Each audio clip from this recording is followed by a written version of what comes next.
everybody. How you doing today? This is Joanne Hennig, J&J's Photo Art Marketing Cafe for the month of December 2023. Happy to have you all with us.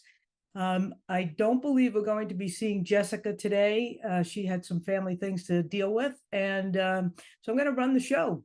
We'll do a short presentation as always, and then from there we'll open up to the Q&A.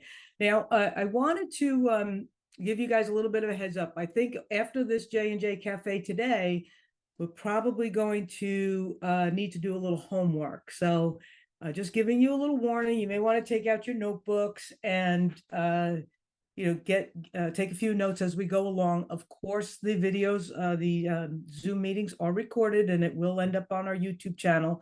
But what I'm trying to do for you this month is to really gear you up and get you moving on a fast track into 2024.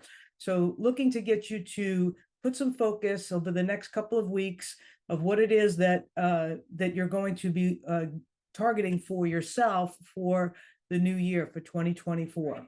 So as you guys all know, I am Joanne. I am one of the founders of Photo Art Pavilion. And as I mentioned, Jessica Lempin, my business partner and co-founder, may not be joining us today. If she does, it'll be towards the end of the meeting, but hopefully we'll get to see her today as well. So what I'd like to talk to you, we're talking about planning out 2024, the entire year, getting ourselves motivated to plan out the entire year. So before you can plan for your future, it's helpful to take a look at the past year and the present you.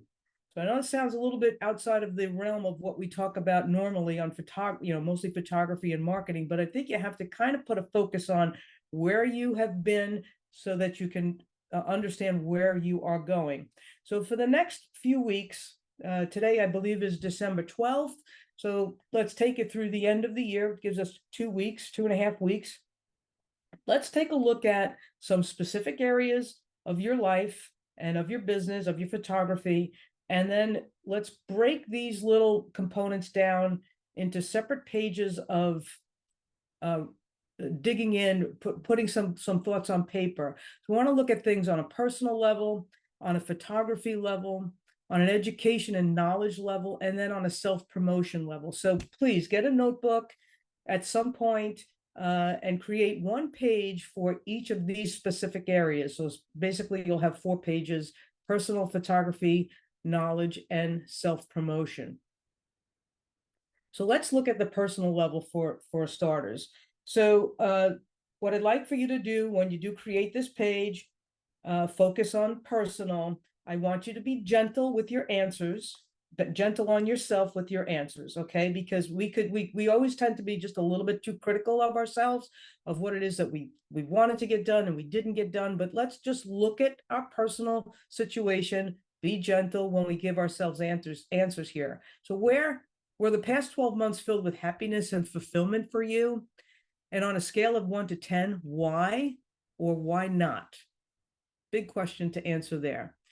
In a word or a phrase, what would you use to describe your past year personally? Let's stay away from photography for just a moment. And aside from your art, what other things do you enjoy doing? What benefits do you get from focusing away from your art?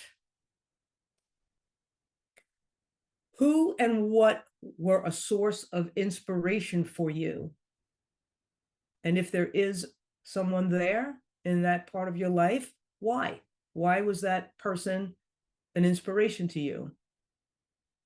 This is a deeply personal question, but it's something I think we all have to answer, because major trauma does affect us in our lives, not just personally, but as we go through our day-to-day. So if you did suffer a major trauma in this past year, what was it? Identify it.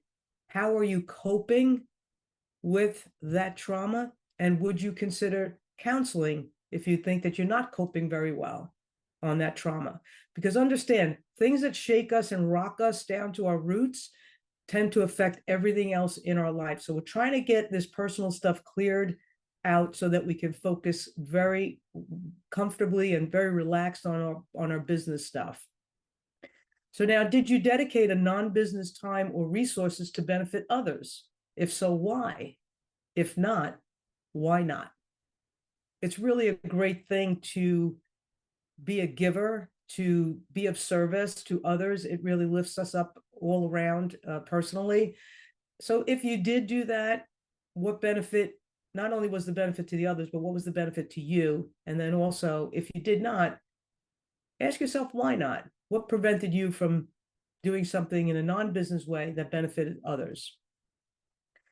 Did you regularly dedicate time for self-care, for self-love? And where does self rank on your daily to-do list? For me, I dedicate my first hour of every morning to me. I'll get up, I'll make my coffee, I will sit in quiet contemplation. I might do a meditation, I might do a little reading, I might do a little stretching or yoga. And then, of course, I do try to get my workouts in. But I find that in years past, when I did not dedicate time to myself, I was a wreck. I was all over the place. I couldn't function on many different levels. So ask yourself if you are putting time in for self-care and self-love. And if not, how can you get that on your to-do list on a daily basis? And lastly, in the personal category, name 3 highlights from this past year. What, if any, is the common thread of those things that you highlighted in your year?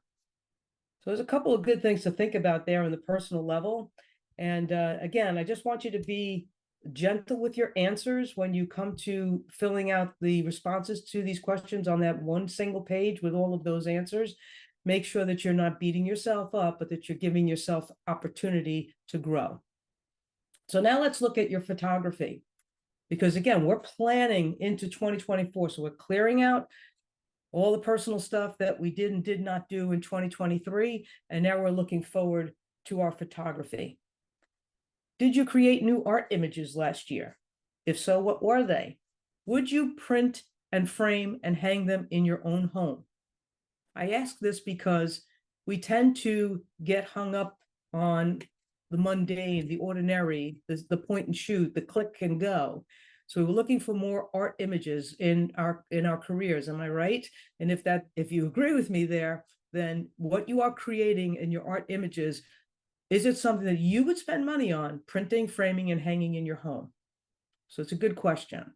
Looking at your work today, how would you compare it to the work you've published in prior years? Has your work grown in scope? What excites you about the current work that you're working on? When reviewing your entire published portfolio, now when I mean published portfolio, these are the pieces that are visible to the general public. What pieces stand out? What pieces need to be shelved?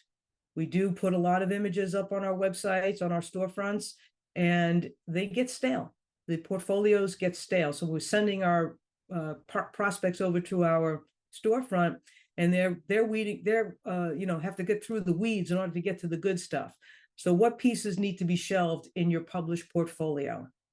And then also putting some emphasis on what pieces stand out, because that's going to help you going forward into the new year on marketing yourself and bringing your artwork a little bit, making it a little bit grander going forward. Who are the biggest supporters of your photography? Describe the elements of support that they provide. It could be a spouse, it could be a family friend, it could be a local business. There are many different ways. It could be a gallery, could be Photo Art Pavilion. Who are your biggest supporters of your photography? And describe how it is that they are supporting you so that you are clear where your support comes from. Did you enter any of your work into open calls? Were any of your works exhibited this past year? Did you receive any awards for any of your art pieces? Were any of your art pieces published either in a magazine or somewhere in a blog or an article, an online article? Just again, reviewing your photography that you've already put forth in the past year. Did you attend any photo tours? If so, did you feel any benefit from those tours? If not, why not? Explain that to yourself. Dig deep on those things. So let's talk now about your knowledge, your education of photography. Did you participate in any seminars or workshops this past year? Did you read any photography related books? Even if it's a book on a well-known photographer like Ansel Adams. Understanding and growing our knowledge in our field is so critical. We can never stop learning. I'm a true believer in that, which is why we do these J&J cafes every month. List any new skills, methods, or styles you're applying to your art photography now and in the new year. I've recently discovered a little bit more of an abstract slant in my work, and I'm loving it. And I'm working on new methods through, I'm a Photoshop person, I'm not a Lightroom person. I'm learning a lot of new techniques through Photoshop.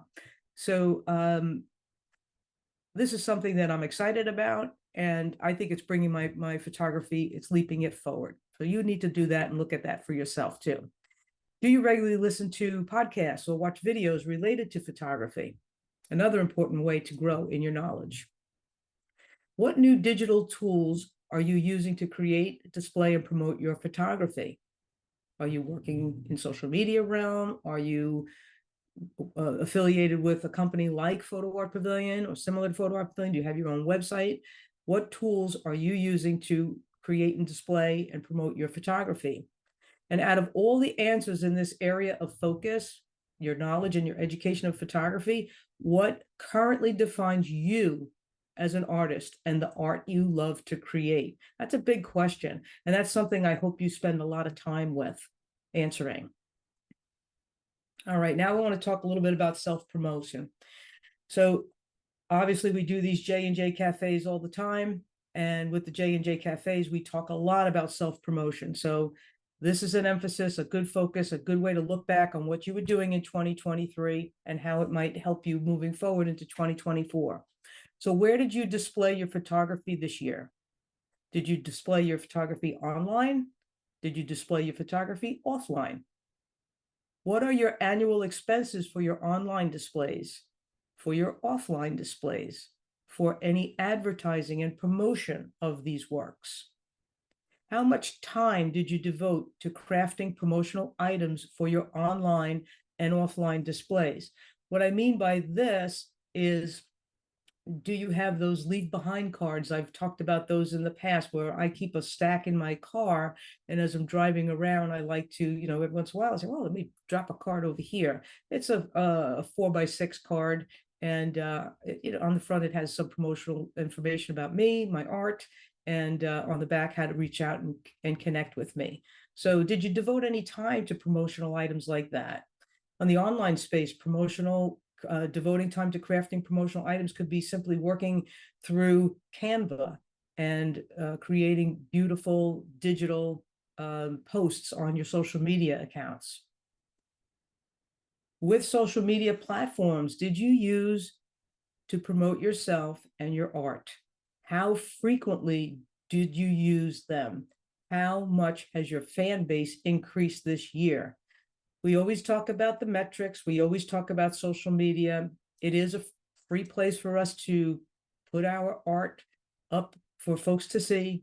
But at the same token, it has to be done on a fairly frequently basis, as you know. And what I like to also always consider with social media is keeping an eye on the size of my fan base. Is it stagnant? Is it growing? Can I do better? So this is a good chance for you now to take a look at your social media platforms and go in and look at the fan base that you have there and jot it down so that you can keep some metrics going over the next year. And when we do this again next year in 2024, you'll be able to answer this question pretty easily. How many blog posts did you write this year? How many email newsletters did you send this year? That's a big one too. I'm a big fan of sending out email newsletters. It's very important to connect with people that you have already put into your fold. Writing a blog post is just another way of getting the Googles out there, the Googlers, to find you and find your art using hashtags and keywords in your blog posts. Another important way to move forward.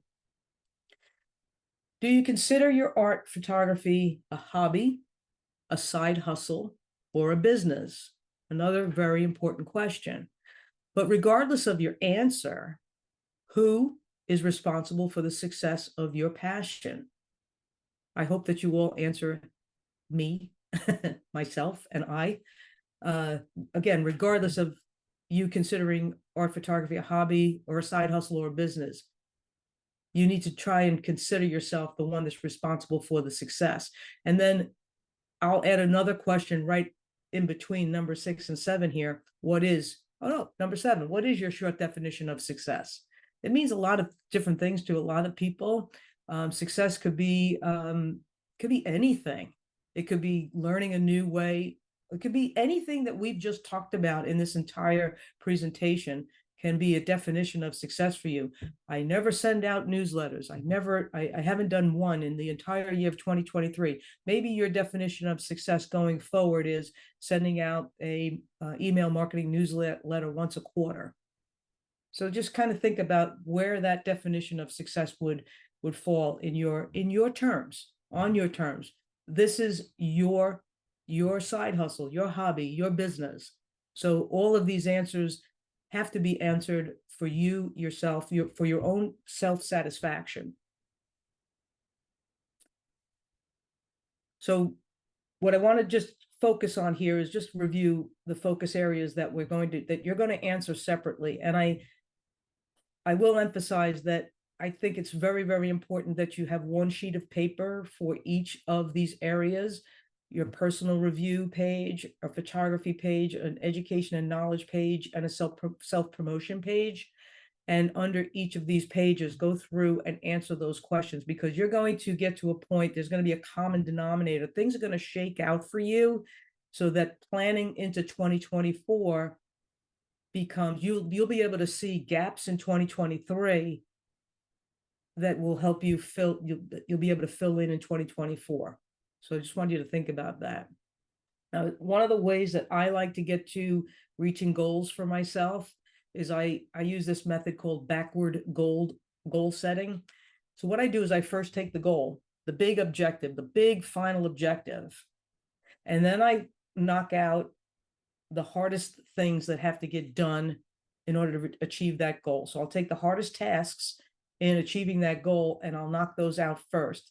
And then I'll separate underneath those hardest tasks, the subtasks and the smaller tasks they're very significant. It's reminds me a lot of the book I read many years ago called The Compound Effect, where all of those little improvements and touches that you do throughout the course of the day, those are those subtasks that build into helping you complete those big difficult tasks that help you get to the final objective, which is your goal. So think about this as a method. A lot of us start at the small task area and we get really blown away by we get blown off track. We start going into odd directions and we're not really focused on the end result. We think we are, but we're not. So I'd like to, take this method and put it into practice for one thing in your life. I don't, if you want to put it through for everything, that's great, but I'm telling you, it definitely works. So set your goals like a pro. Don't be afraid of reviewing, going back and looking at everything in 2023 that you did or did not do, why or why not you did or did not do those things, and then set your goals like a pro. Remember, we're looking at personal goals, photography goals, knowledge and education goals, and self-promotion goals. We want to be able to take these 4 areas of our life and we want to break them into annual, monthly, weekly, and daily. So again, look at how I have it going in the reverse order. I have the big stuff first, that annual. What's my annual targets, goals, whatever, in my different areas of my life? How do I reach those targets on a monthly basis? Or how do I feed those targets, I should say, on a monthly basis, a weekly basis, and then a daily basis? What are the things that I can do to support getting to that win at the end of the year? Don't rush this process. Understand that planning takes time. So that's why I'm doing this for you guys and gals now. Today is December 12th. I would take the next couple of weeks. I would go over each of those 4 areas, address those questions that I laid out for you.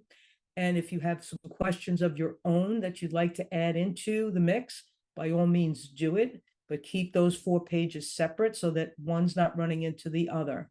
And then what you'll be able to do is really drill down into planning out your 2024 with clarity and with your definition of success as the end result.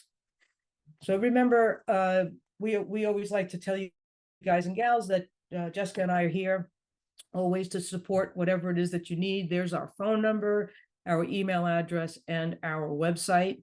So please, at any point in time, feel free to reach out to us. We're here for you. So we want to see you guys in the new year. But seriously, take some time looking at all the things that you did or did not do in 2023 so that it opens you up for whatever definition of success is to you. It opens it up to you for 2024. Because if you're not going to look backwards, you certainly are not going to be able to move forward. That's just my experience.